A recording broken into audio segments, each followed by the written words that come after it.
Hello everybody, welcome to Beginner's e-corner channel. So today I think you are all excited to see yet another new video. So the video is based on a case study scenario. So in this case study scenario, when we were posted in the clinical postings, our students came across a case bronchial asthma where you need to undergo a special procedure such as deep breathing and coughing exercise. So we will be seeing in detail of how to do a deep breathing and coughing exercise with the help of our first year BSc nursing students 2024 batch. Over to you. Yes, please start, Aslam. I am here to introduce about the breathing and coughing exercise. They are essential components of nursing care, particularly in respiratory therapy and postoperative care. These exercises promote optimal lung function, prevents complications like pneumonia, and enhance airway clearance. Yeah, as Aslam has discussed is that this is actually going to enhance your lung compliance. Lung compliance is nothing but it's going to improve the vital capacity of your lung. Thereby, the lung will be easily opening up the alveolus and closing up. Thereby, the inspiration and expiration will take place in a easy way. In case of there is secretion or any collapse of the alveolus, so we can improve the oxygen saturation just by doing this deep breathing and coughing exercise. And next, Sandhya will be introducing on what is the purpose or why we are going to ask the patient to do the deep breathing and coughing exercise. Yes, over to you, please. Improve lung expansion, prevent pulmonary complication, mobilize and remove secretion, promote oxygenation, support post-operative recovery. So yeah, as she told, as we saw in the introductory part itself, it is majorly going to do the lung expansion.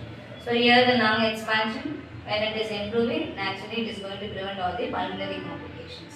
And moreover, all the patients who are undergoing surgery, especially general anesthesia, they will be intubated for a prolonged time into the OT.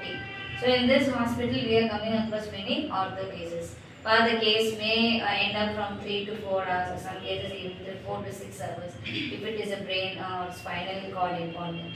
So in those cases, they will be intubated for a longer time. So post-operative recovery will be very fast when we teach this deep breathing and coughing exercise in the pre-operative session. So that is how it is aiding the purpose for the patient to improve the lung expansion.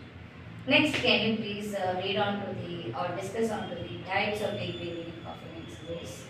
The first type is deep breathing exercise. Inhale deeply through the nose, hold the breath for 2 to 3 seconds, exhale slowly through the mouth, repeat 5 to 10 times every hour.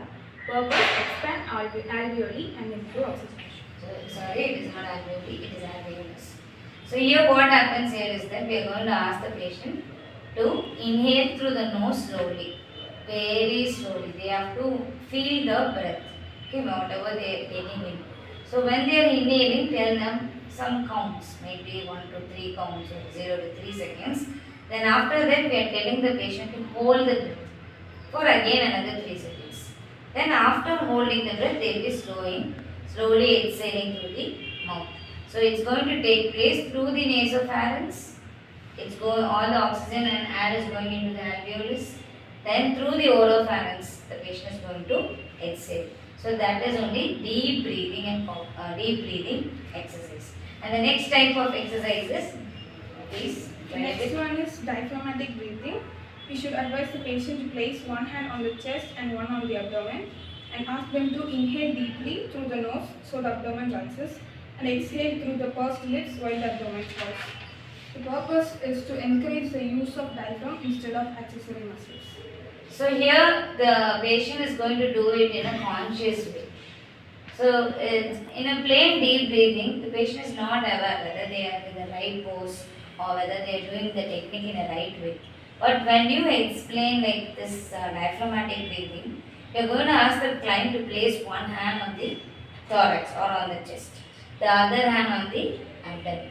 So after that, followed by that, slowly we are asking the client to inhale again through the nose. So when they are inhaling through the nose, what happens? The abdomen should retract. So that is a good ventilation has taken place. Then while exhaling, pursed lip, not immediately opening up the mouth. So pursed lip is, so when they are breathing it out in a pursed lip breathing technique, you can see the abdomen, that is the hand which is kept on the abdomen will come down.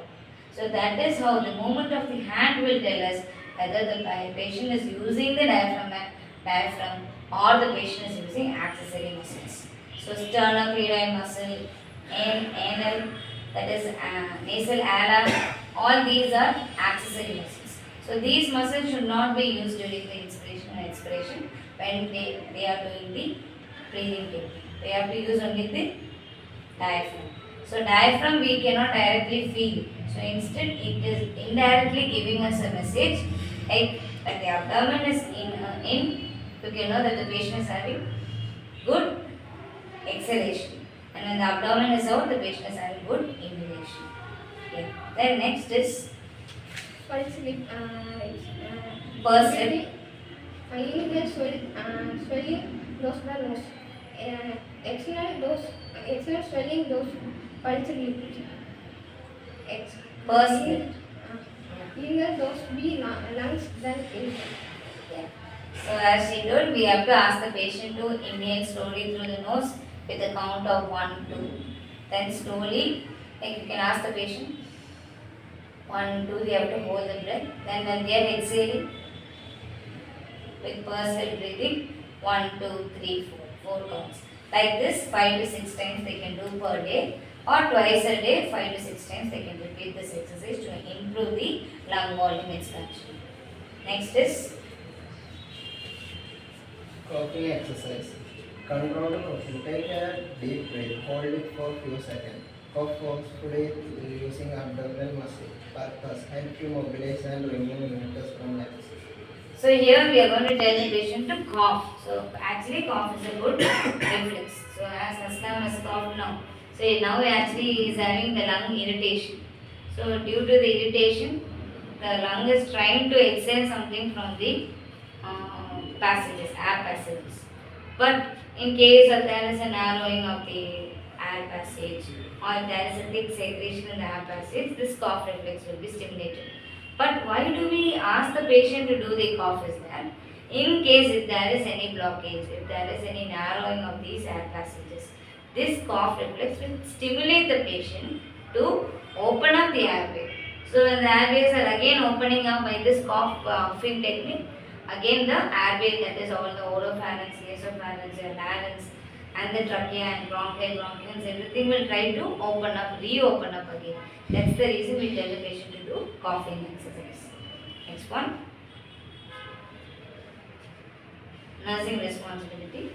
Educate the patient on the importance of technique, provide comfortable upright position, encourage regular practice, monitor breath sounds and oxygen saturation, use insulin if prescribed.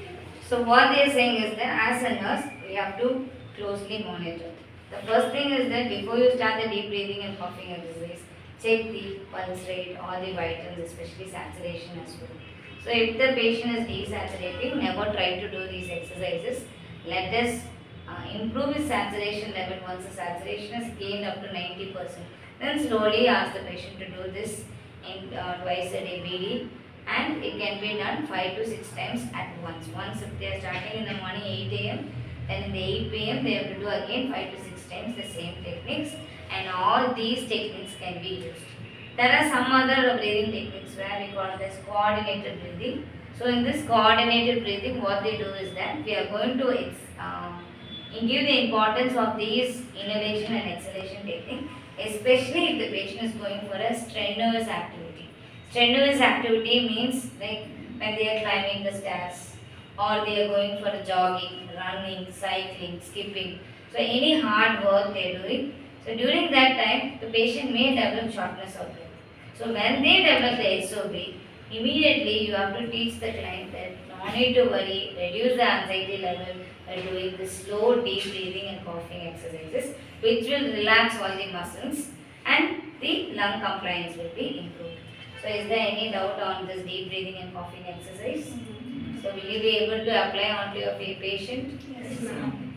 Thank you for your patient listening. Thank you, ma'am. Thank you all.